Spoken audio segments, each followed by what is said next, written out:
안녕하세요. 저는 나이 40을 넘긴 이혼남입니다. 세상 사람들 점점 이기적으로 변해가고 정이라곤 찾아볼 수도 없는 세상이 되었다고 많이 안타까워하시는 분들 많은데요.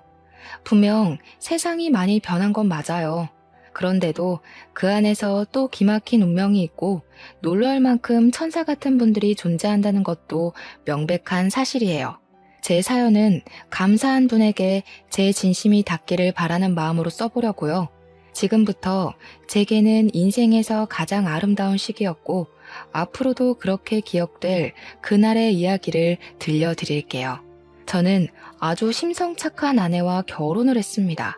아내는 요양병원에서 일하는 간호사였어요. 간호사인 아내가 어르신들을 대하는 모습이 너무 천사 같아서 한눈에 시선을 빼앗겼었습니다. 당시 아내가 일하는 요양병원에 아빠가 입원해서 아내를 만나게 되었거든요.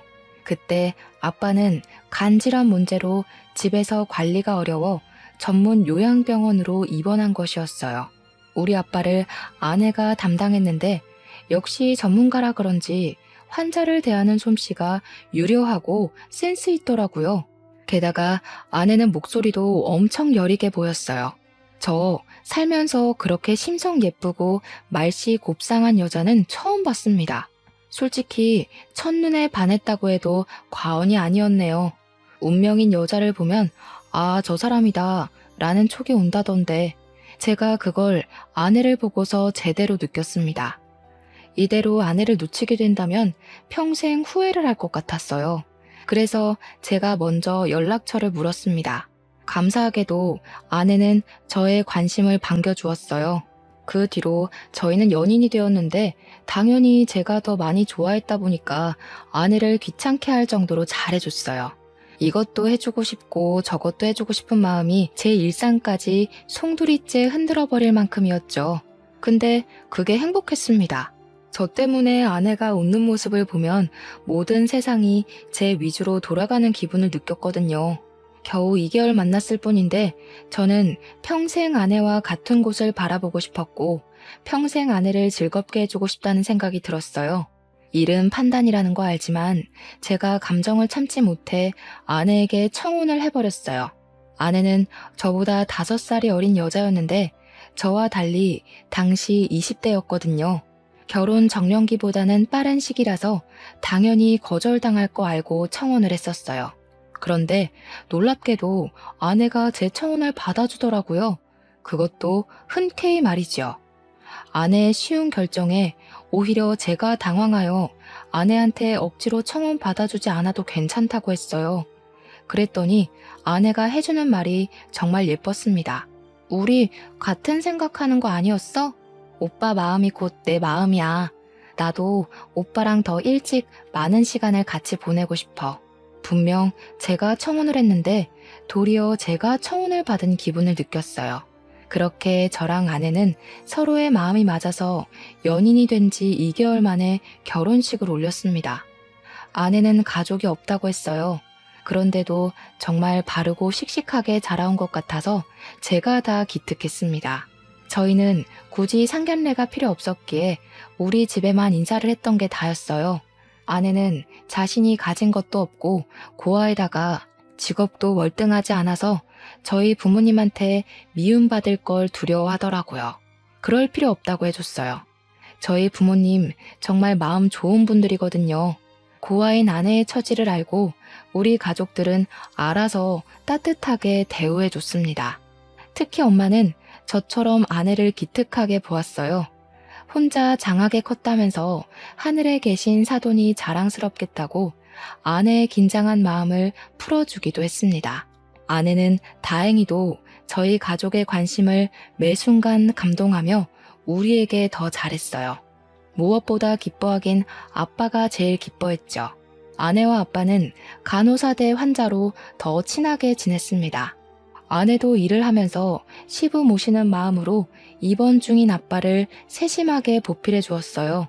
아내는 마치 원래 우리 식구였던 것처럼 잘 어울렸습니다. 엄마는 저녁마다 우리를 꼭 불러서 아내를 밥 한 끼 든든하게 먹인 후에 배웅해주고 그랬어요. 아내가 저희 집안 식구가 되자 집안에 햇살이 든 것처럼 행복에 겨운 날들이 늘어갔는데요. 어느 날이었어요. 아무리 가정이 화목하더라도 아빠의 병환이 이유 없이 회복될 순 없잖아요. 아빠는 갈수록 건강이 안 좋아졌어요. 간 공여자가 쉽게 나타나지 않아서 아빠의 수술은 계속 미뤄지고만 있던 상황이었습니다. 그런데 저희가 너무 단기간에 사이가 가까워져서 그런가 어느 날 아내가 파격적인 제안을 해왔는데요. 아빠 병실로 우리 식구를 전부 모아놓고 얘기를 해주더라고요. 제가 아버님께 간 이식을 해드리고 싶어요. 아버님 더 늦으면 정말 고비일 수 있거든요. 제가 간 이식하는 거 허락해달라고 불렀어요. 아내의 제안을 듣고 깜짝 놀란 엄마와 저는 당황해서 서로 대답을 눈치 보고 있었어요. 그러다 엄마가 나서서 아내에게 그럴 필요 없다고 거절을 하였습니다.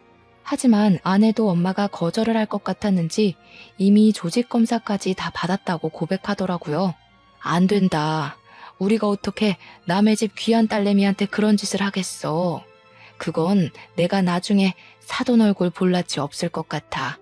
다른 방법이 분명 있을 거다. 꼭 알맞은 공여자가 나타날 거야. 그 알맞은 공여자가 저예요. 저라고 생각해 주세요, 어머님. 아버님부터 살리고 봐야죠. 전 정말 괜찮습니다. 다른 건 생각하지 마시고 지금은 아버님 살리겠다는 생각만 해주세요. 아내는 아빠를 꼭 살리고 싶어 했습니다. 그건 우리 가족 다 마찬가지였어요. 그래서 저랑 엄마는 아내가 강력하게 주장하는 것에 끈질기게 반대를 못했습니다. 아내를 만나기 전까지 저희 집안이 지옥 같긴 했었거든요. 아빠를 위해서 저랑 엄마 둘 다 조직 검사를 했는데 불일치가 나오는 바람에 하루하루 공여자가 나타나기만을 기다리면서 괴로운 시간을 보내고 있었단 말이죠. 그런데 우리 집안 숨통을 트이게 해주겠다고 아내란 은인이 나타나 제안했어요. 심지어 아내는 우리에게 이식을 허락해달라고 부탁까지 하고 있었습니다. 고개를 숙이고 부탁을 해야 하는 입장은 저희 가족이었는데 말이에요. 저희 가족은 아내의 말이 고맙긴 했지만 미안한 마음은 어쩔 수 없이 크게 들었어요. 그러나 결국 아내 덕분에 마음이 놓인 것도 사실이었습니다. 끝내 저희는 아내가 저희에게 부탁했던 것처럼 마찬가지로 이식을 부탁하게 되었어요. 아빠는 아내의 손을 잡으면서 고맙다고 눈물을 흘렸습니다. 세상에 이리 마음이 고운 사람이 또 있을까? 아가, 내 평생 너한테 이 은혜 갚으면서 살 거야. 절대 너의 선한 마음을 잊지 않을 거다. 그렇게 아빠는 아내의 간을 이식받게 되었습니다. 당연하게도 건강을 회복하셨어요. 그날로 우리 식구는 아내에게 고마워서 더 잘했습니다. 저 또한 제 생명의 은인인 아내에게 더 큰 사랑을 느꼈어요. 이렇게 큰일을 해준 아내한테 그저 고맙다고 인사만 하는 건 도리가 아닌 것 같았는데 그걸 아빠도 마찬가지로 생각을 했던 건지 아내에게 깜짝 선물을 해주었는데요. 아빠가 아내 명의로 오피스텔 하나 장만해 준 거 아니겠습니까? 저희 아빠가 저 어렸을 때부터 한결같이 짠돌이어서 재산을 갖고 있더라도 흥청망청 내놓는 사람이 아니었는데 아빠가 그런 큰 결단을 내렸다는 것에 저랑 엄마는 정말 놀랐어요. 그래도 아내에게 그렇게까지 해주는 게 마땅하다고 금방 인정을 했습니다. 아버님, 저 이러려고 이식해드린 거 아니에요. 이렇게 큰 선물은 너무 부담스러워요. 내 생명을 구해줬는데 이 정도는 아무것도 아니지. 언제든지 필요한 거 있으면 이 시애비한테 다 말하거라. 우리 새아가한테 나가는 돈이면 나 하나도 아깝지가 않아. 아빠가 능청스럽게 아내의 거절을 거절했어요. 아내는 아빠의 고집을 꺾지 못해 어쩔 수 없이 오피스텔을 받았는데 표정에서 미안한 기색이 한가득이었습니다. 저희는 그런 아내가 마음 편히 먹었으면 해서 생명의 대가로 그만한 값어치를 받는 건 충분하다고 다독여 주었어요. 아빠도 건강을 회복했고 저는 흠나올 데 없는 우리 식구를 보면서 저는 왠지 앞으로 더 행복하게 잘 살 수 있을 줄 알았어요. 그런데 당황스럽게도 아빠 이식을 무사히 마친 후 사랑만 가득했던 저희 집안이 차츰 변하기 시작했습니다. 그 원흉이 다름 아닌 아내였어요. 아내 덕분에 집안에 행복이 깃들었다가 아내 때문에 그 행복이 우환으로 변해갔어요.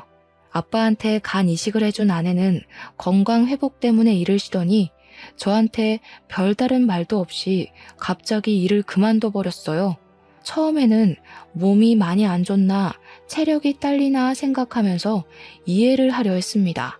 그런데 아내가 집에서 인스턴트를 폭풍으로 먹는 걸 보곤 이제 몸이 괜찮아 보이는데도 복직을 안 해서 좀 걱정되었어요. 돈을 안 벌어서 걱정이라는 게 아니라 어딘가 모르게 사람이 변한 것 같아서 걱정이 되었습니다. 좋게 말하면 그간 고아로 고군분투 살면서 한 번도 쉬지 않았던 몸을 이제야 왕창 쉬는구나 라고 볼 수 있겠는데, 나쁘게 말하면 그냥 놀고 먹는 백수꼴로 보였어요. 하지만 무어라 터치하지 않고 이해해줬습니다. 아내가 그간 열심히 살았으니까 결혼하고 가족이란 울타리가 생겨서 안정감이 들어 쉬고 싶겠지 라고 합리화했어요. 근데 저도 사람인지라 한 번씩 아내의 행동에 화가 날 때도 있었는데요. 여보, 많이 바빠? 나 라면 좀 끓여주면 안 돼? 라면 하나 먹고 자면 기분 좋게 잘 수 있을 것 같은데. 나 바쁘잖아. 지금 출근 준비 중이야. 라면 정도는 당신이 해먹을 수 있으면서. 아, 해줘. 나 지금 내일 발라놔서 손을 못 움직여서 그래. 새벽 내내 영화 본다고 아무것도 못 먹었더니 배고프단 말이야.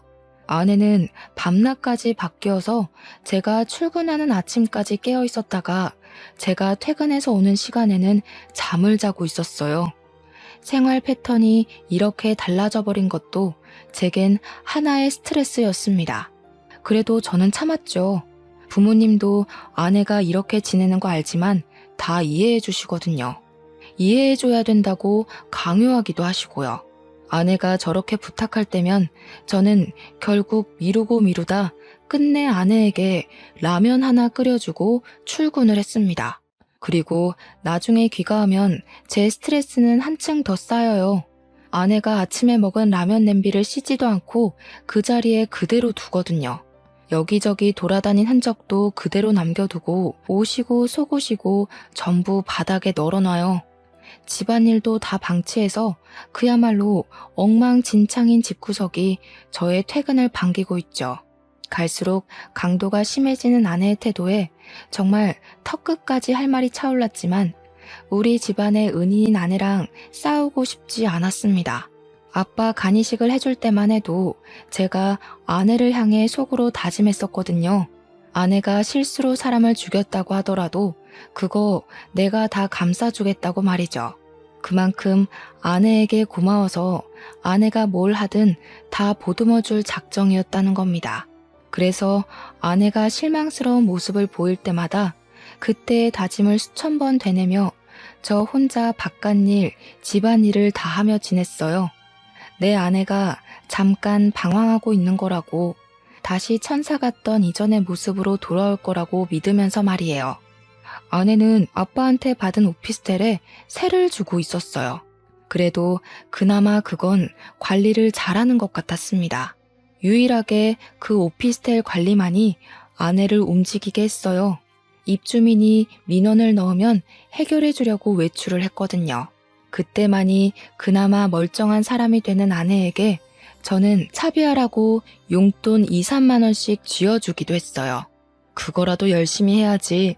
안 그럼 아내가 완전히 망가질 것 같았거든요. 그러나 조금이라도 아내가 나아지길 바랬던 저의 바램은 끝내 산산조각이 나고 많은 일이 생겼는데요. 어느 날 엄마한테 전화 오길래 받았더니 엄마가 당황스러운 소리를 하시더라고요. 며느리가 갑자기 전화 와서는 차 한 대만 해달라고 그랬다니까. 그걸 아빠가 해줬어. 경차는 또 창피해서 싫다고 귀엽고 세단 하나 뽑았다. 돈이 얼마나 들은 줄 아니? 너네 아빠도 그만한 차는 타본 적이 없는데 내가 어디 말할 데도 없고 그건 좀 그렇더라. 뭐라고요? 아내가 차를 뽑아달라 했다뇨. 저한테는 그런 말 없었는데요. 그럼 아내가 지금 차를 갖고 있다는 말이에요? 그래, 한 일주일 됐나? 어쩐지 네가 말이 없어서 전화해봤더니 모르고 있었구나. 나는 설마 너도 허락한 사실인가 싶어서 더 말 못하고 있었잖아. 그럴 리가요. 저도 처음 듣는 사실이라 당황스럽네요. 아니, 근데 아빠는 그걸 왜 해줬대요? 아빠도 아내가 일 안 다니는 거 아시잖아요. 왜 해줬겠니? 그놈의 은인이니까 그렇지 뭐. 네 아빠가 예전에 그런 말 했잖아. 며느리가 부탁하는 거면 다 들어주겠다고. 당연히 생명을 구해준 사람인데 그런 마음 들겠지. 그런데 며느리가 어딘가 모르게 달라진 것 같아서 그래. 원래 이런 거 무턱대고 바라는 애 아니지 않았어? 당연히 아니었죠. 제가 아는 아내도 부모님이 아는 아내도 무례한 요구를 하는 사람이 아니라는 걸 알고 있습니다.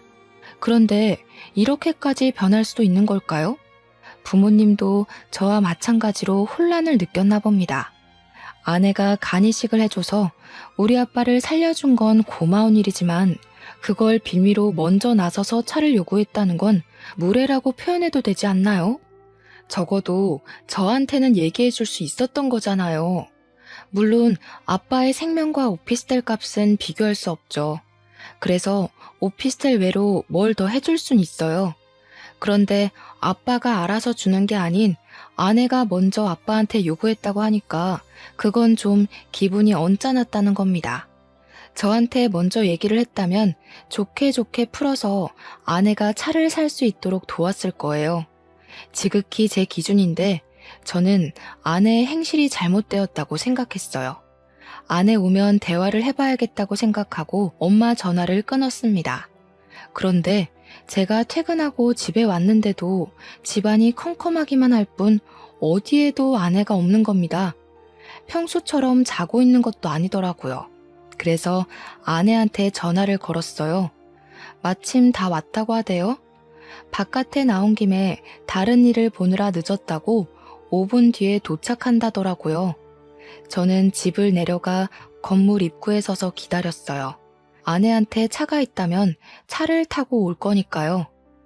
그 모습을 보고자 시계만 보면서 대기하고 있는데 정확히 5분 정도 뒤에 세련되고 무난한 검은색 세단이 건물 입구로 가까워 오는 겁니다. 그걸 가만히 쳐다보고 있었어요. 그런데 그 차가 건물 안 주차장으로 안 들어오고 입구와 조금 떨어진 곳에서 세워지더라고요. 그리고 그 차에서 아내가 내리는 거 목격했습니다. 저는 바로 몸을 숨겼어요. 그리곤 또 복잡하게 머리를 굴렸죠. 아내가 당연히 운전석에서 내릴 거라는 생각했는데 제 예상과 달리 조수석에서 내렸다는 것이 저를 혼란스럽게 만들었습니다. 분명 엄마 말로는 아빠가 아내한테 차를 사줬다고 했거든요. 그게 저 차가 아닌 건가?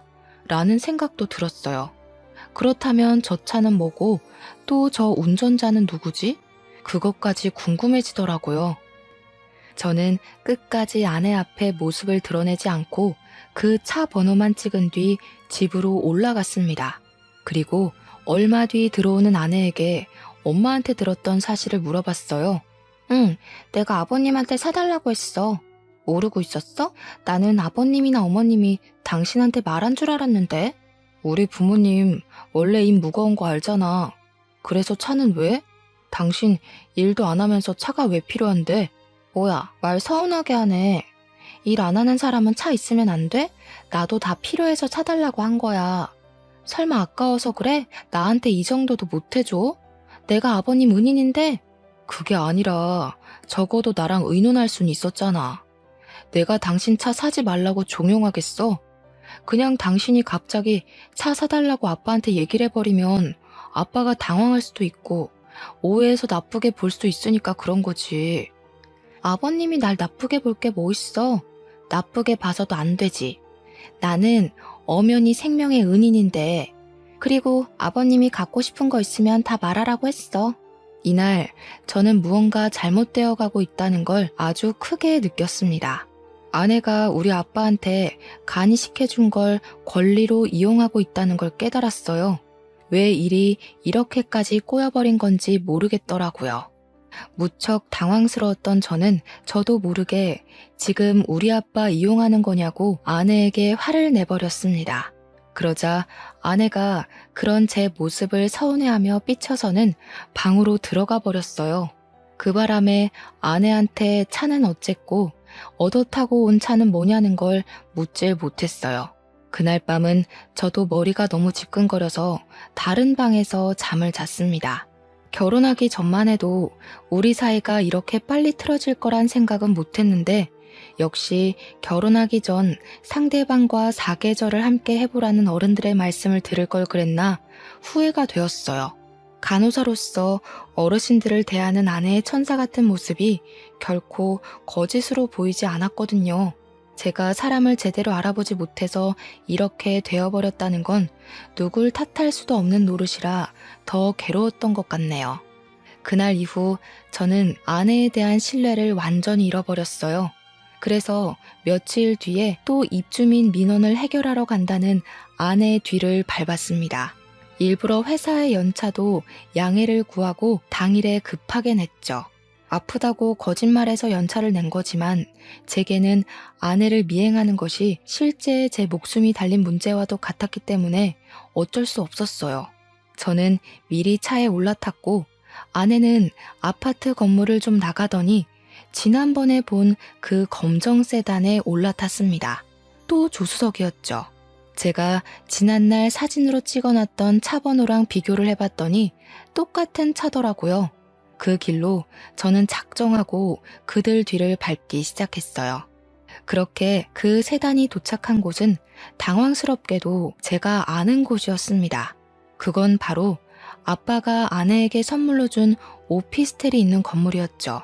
이미 그때부터 설마 싶은 의심이 들었어요. 그들이 주차하길래 내리지 않고 지켜만 봤는데 운전석에서 웬 남자가 내리더라고요. 의심으로 가득 차올랐던 제 마음은 그 남자를 보자마자 끝내 폭발해버렸어요. 아내가 그간 바람 피우면서 놀고 먹었다는 사실을 눈앞에서 확인해버린 셈이잖아요. 정말 살이 떨렸고 화가 나서 핸들 잡고 있던 손에도 힘이 잔뜩 들어갔습니다. 그동안 아내를 어떻게 이해해보고자 노력했던 제 자신이 초라하게 느껴진 순간이었어요. 피가 거꾸로 솟는 느낌이었던 저는 차에서 내려 끝까지 그들 뒤를 쫓았습니다. 결정적인 장면을 제 두 눈에 담고 아내가 빠져나갈 구멍이 없도록 몰아붙일 생각이었거든요. 저는 그들 뒤를 따르며 내내 동영상을 찍었어요. 그리고 엘리베이터 층수 멈추는 곳이 어딘가 지켜봤죠. 역시나 아빠가 준 오피스텔 호수라는 걸 알고서 아내와 이혼을 결심했습니다. 아내가 외간 남자랑 같이 차를 타고 주기적으로 만나고 오피스텔을 사이좋게 같이 올라갔다면 그 남자가 거기 살고 있을 수도 있는 거잖아요. 아내랑 같이 두 집 살림하고 있을 수도 있고요. 저는 마지막 결판을 내기 위해서 떨리는 가슴을 안고 뒤따라 엘리베이터 탔어요. 제가 알고 있는 그 호수 앞에 섰습니다. 모든 걸 끝낼 마음을 먹었더니 그간 짧았던 결혼 생활이 필름처럼 지나가서 속상했어요. 그래서 저를 이렇게 만든 아내를 더 용서할 수 없었습니다. 망설임을 관두고 바로 초인종 눌렀어요. 그런데 안에서 반응이 없더라고요.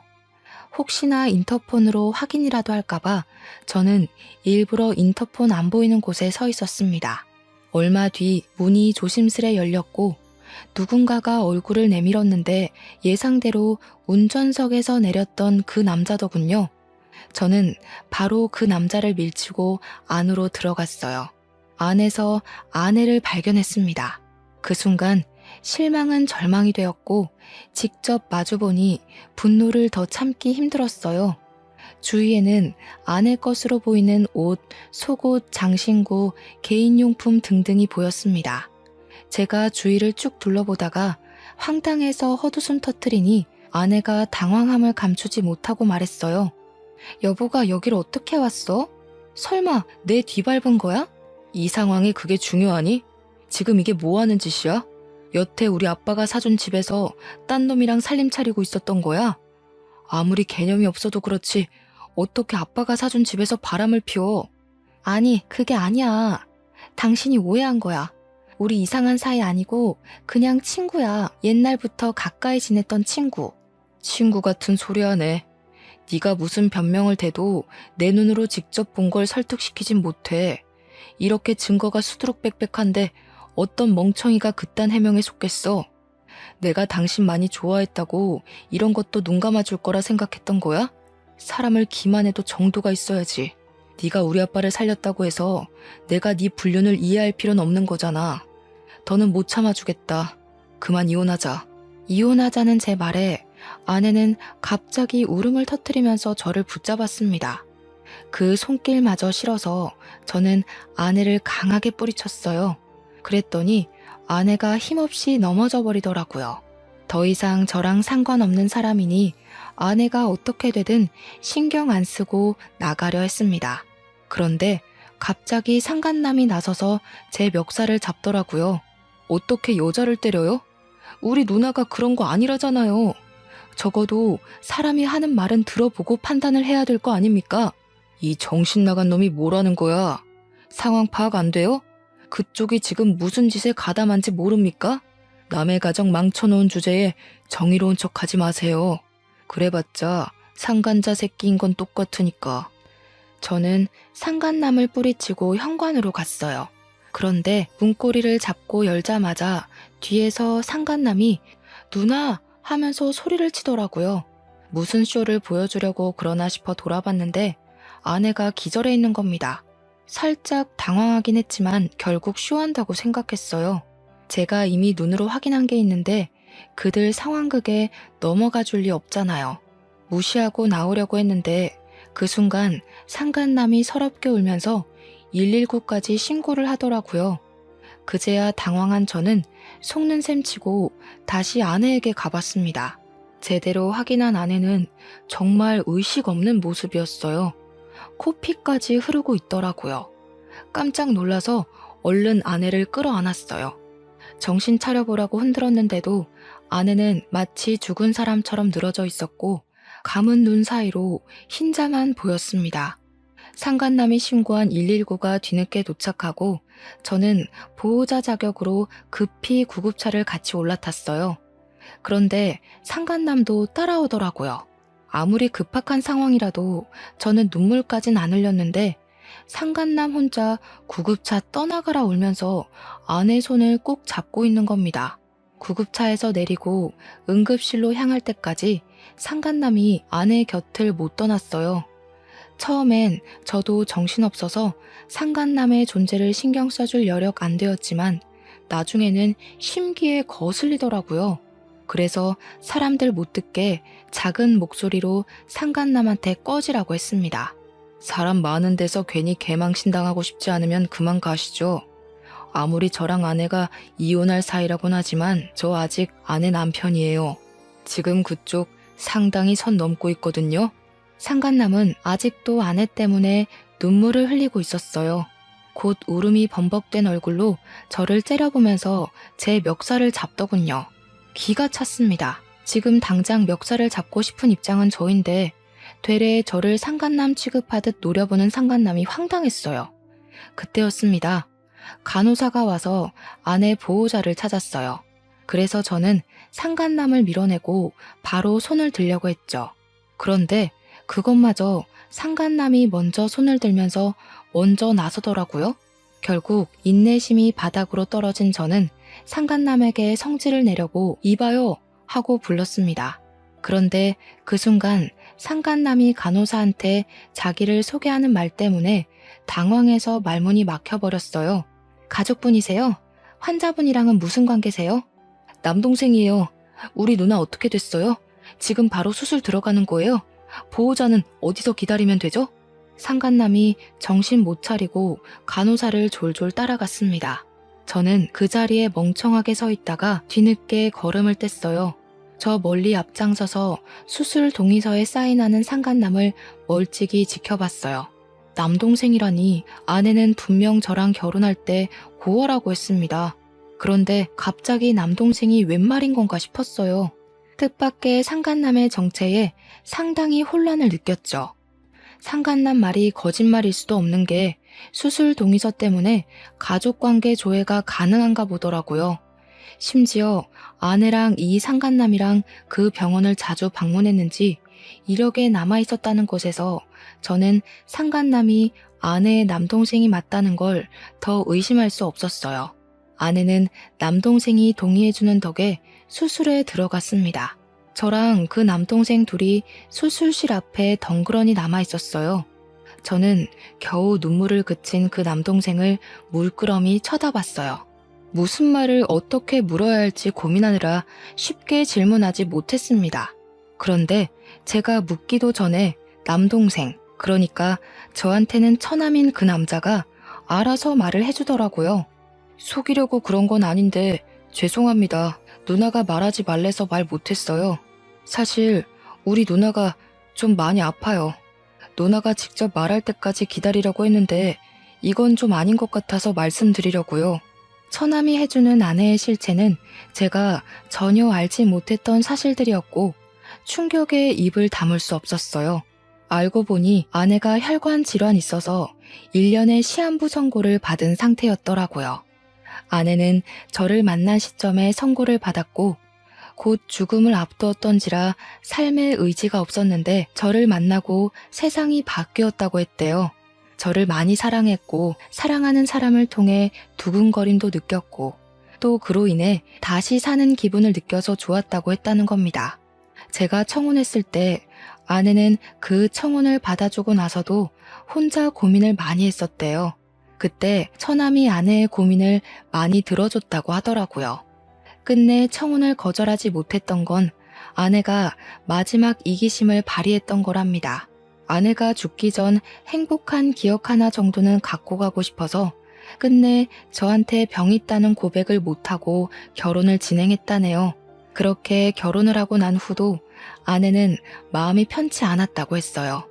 신혼 시작부터 아내 마음엔 이미 죄책감이 자리 잡고 있었고 아내는 그 때문에 아빠에게 흔쾌히 간 이식을 해줬던 거라고 했어요.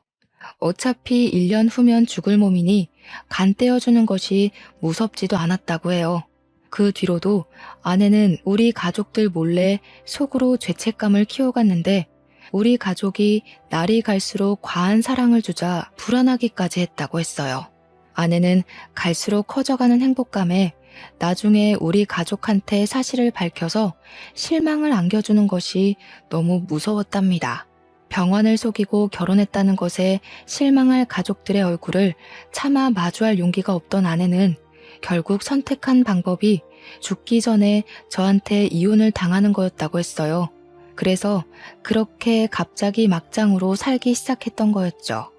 처남을 이용해 불륜을 연기하면서까지 말입니다. 처남이 오피스텔에서 지냈던 것도 불륜을 가장하기 위한 그림이기도 했지만 월세에 전전하며 취업 준비로 생활고에 시달리던 처남을 위해 아내가 몰래 그곳에 살도록 해준 이유가 크더라고요. 차까지는 받아낼 생각이 없었다고 했는데 제가 이혼하자는 말을 도통 안 해서 아내는 결국 식구들에게 상처를 더 줄 수밖에 없었다며 그 차는 처남에게 줬다고 했어요. 아내는 진짜 차를 탈 생각은 없었고 식구들에게 인정머리 없는 모습을 보여주려고 했던 건데 저희 아빠가 아내한테 진짜 차를 사줘서 아내가 좀 당황했다고 하더라고요. 차 명의는 처남한테 돌리지 않고 아내 앞으로 되어 있다네요. 어차피 아내가 죽으면 다 저한테 돌아갈 재산이니 일부러 처남 앞으로 돌린 명의는 없다고 했어요. 그 사이 다행히도 처남은 편하게 공부해서 편하게 취업했다고 하는 겁니다. 처남에게 모든 사실을 들은 저는 그대로 주저앉아 버렸어요. 믿기 힘든 사실이 전부 진실이라서 숨이 턱 막히는 기분이었어요. 그런 줄도 모르고 아내를 밀쳐서 다치게 한 것이 너무 마음에 걸렸습니다. 너무 미안했어요. 수술을 무사히 끝내고 나온 아내는 다행히도 한 고비를 넘겼다고 했습니다. 한참 호흡기에 의지해 잠을 자고 있다가 뒤늦게 의식을 찾았어요. 아내 손만 잡고 깨어나길 기다리고 있었던 저는 벌떡 일어나 아내를 살폈어요. 그리고 서름이 북받쳐 올라서 아내에게 목청을 높여버렸습니다. 대체 왜 그랬어? 그냥 솔직하게 말하지. 내가 당신 병 있다고 하면 미워할 거라 생각했어. 어떻게 사람을 이렇게까지 바보로 만들어? 미안해. 내가 사실대로 말해줘도 당신이 나를 미워하지 않을 거란 거 알아. 그래서 더 곧이곧대로 말 못하겠더라고. 당신이 나를 끝까지 좋아해 줄 걸 아니까. 당신만 두고 가야 할 때 내가 너무 무서울 것 같았어. 나 때문에 당신 마음이 많이 괴로울 테니까. 난 당신한테 짐이 되고 싶지 않아. 내가 아무것도 모르는 게 더 괴로운 일이야. 처남이 나한테 끝까지 비밀로 할 거란 건 믿었어? 내가 언젠간 알게 될 거라고 생각 안 했어. 그럼 그때 나는 어떻게 되는데 당신한테 용서도 못 빌고 반성도 못하고 후회만 하다가 당신 앞에 죄인으로만 남았겠지. 나는 당신한테 죄인이 아니라 남편으로 끝까지 남고 싶다고. 제 원망에 아내는 눈물을 흘리면서 웃었습니다. 이미 저 덕분에 충분히 행복했다고, 단 한 번도 죄인이라 생각해 본 적 없고 눈 감는 그 순간까지 남편이라 생각하려 했다고 하더라고요. 내가 남편 하나는 정말 잘 만났다. 살면서 가장 행복했던 것 같아. 당신 덕분이야. 행복하게 해줘서 고마워. 작별 인사하듯 말하지 마. 나 당신 보낸다고 한 적 없어. 몸이 많이 안 좋은 거야? 요즘은 시한부 선고 그거 믿을 거 못 돼. 시한부 받고도 훨씬 더 오래 사는 사람들 얼마나 많은데. 옆에서 처남이 대신 말해주길 돈이 없어서 치료할 시기를 놓치는 바람에 몸이 더 망가졌다는 얘기를 했어요. 그것마저 제 탓 같아서 너무 후회스럽더라고요. 제가 아내를 더 빨리 알았다면 아내가 이렇게 병환으로 고생하지 않아도 되었을 텐데. 이미 늦었다는 거 알지만 그래도 저는 최선을 다해보고 싶었습니다. 그래서 그날 이후 아내 병간호를 꼬박꼬박하며 아내 병원에 대해 빠삭하게 공부를 했어요.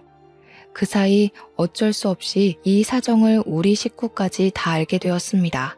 엄마는 어느 순간부터 아내를 좀 안 좋게 생각하고 있었는데 저한테 모든 사실을 설명 듣고 나서 제일 많이 눈물을 흘리셨어요. 부모님 두 분은 병원까지 직접 찾아와서 아내를 딸처럼 보필하고 챙겨주었습니다.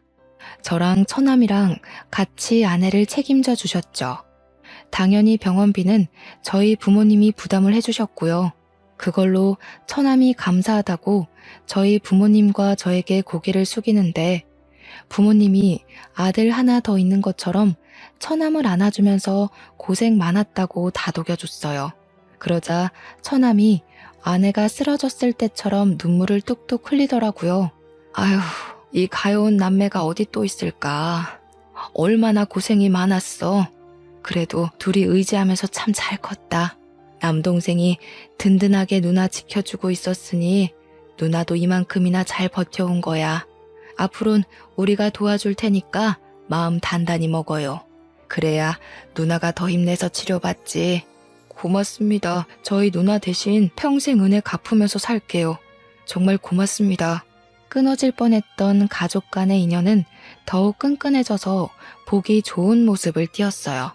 처남도 우리 가족 덕분에 긍정적인 기운을 많이 받았고 하는 일 방해받지 않고서 열심히 근무도 했습니다. 아내도 저와 부모님의 설득에 못 이겨 치료를 받아보겠다고 했어요. 제가 여기저기 수소문해도 아내의 상태는 더 이상 가망 없다는 말만 들었으나 치료를 해볼 순 있다고 해서 포기하지 않았습니다. 저희는 일부러 병실에 달력을 걸지 않았어요. 아내가 날짜를 모르도록 하고 싶었거든요. 실제 아내는 오늘이 무슨 요일인지 한 해가 끝나기까지 얼마나 남았는지를 모르고 생활하였습니다.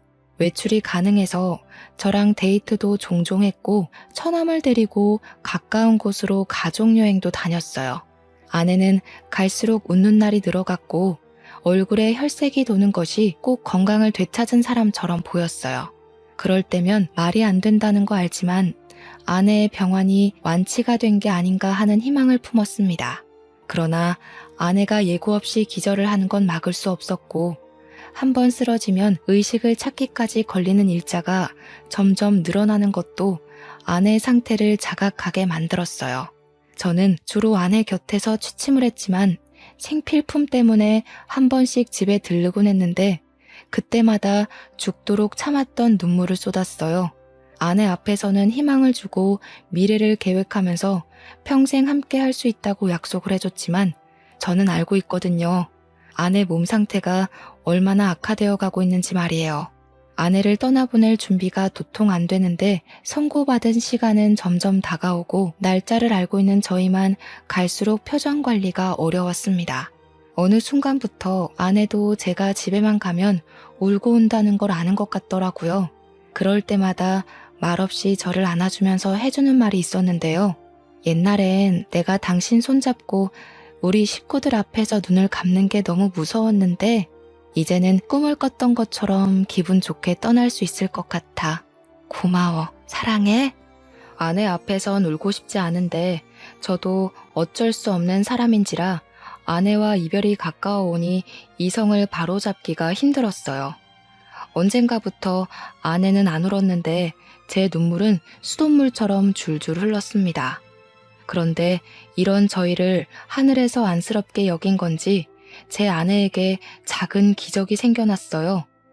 아내가 선고받은 1년의 기간이 이미 지났는데도 아내가 저희 곁을 떠나지 않았다는 겁니다.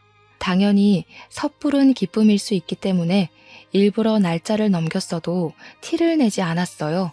그런데 일주일이 지나고 2주일이 지나고 한 달이 지나도 아내는 저희 곁을 떠나지 않았어요. 그것에 놀란 저는 이 사실을 밝혔고 식구들 또한 전부 놀라서 아내에게 날짜를 가르쳐줬어요.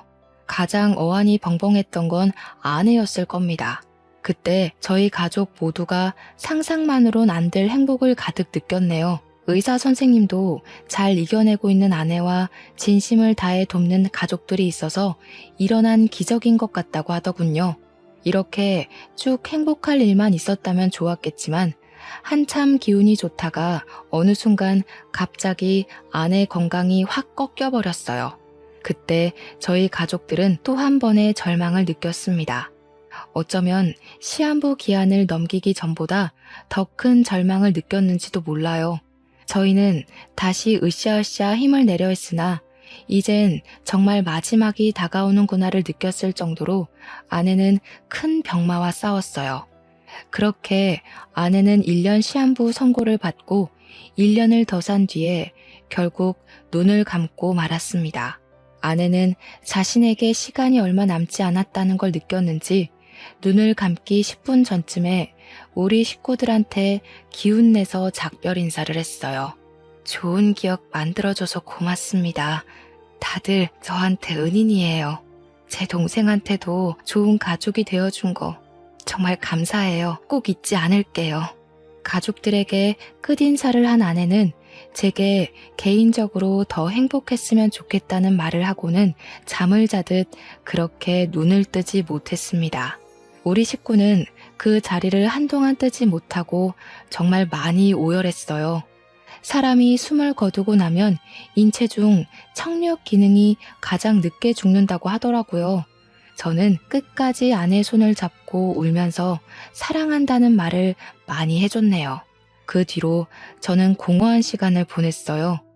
아내 앞으로 된 사망보험금이 전부 제게로 왔고 아내가 아빠한테 받았던 재산도 전부 저한테 상속되었습니다.